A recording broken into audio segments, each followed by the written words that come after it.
নারীর উপরে পাশবিক নির্যাতনের ঘটনা ঘটেছে। আমরা অবিলম্বে সেই ঘটনার বিচার দেখতে চাই এবং আমরা দোষীদের দৃষ্টান্তমূলক শাস্তি দেখতে চাই। আমরা বলতে চাই জুলাই অভ্যুত্থানে অর্ধেকের বেশি নারীরা অংশগ্রহণ করেছিল।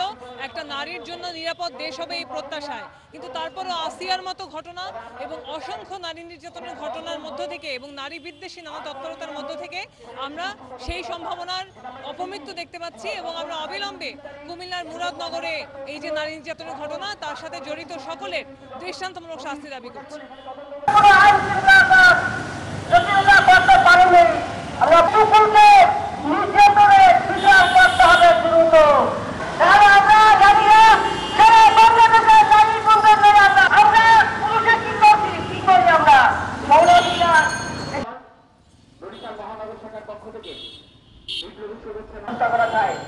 ধর্ষণকে জায়েজ করা যায় সেই পায়তারা আমাদের সমাজে চলে।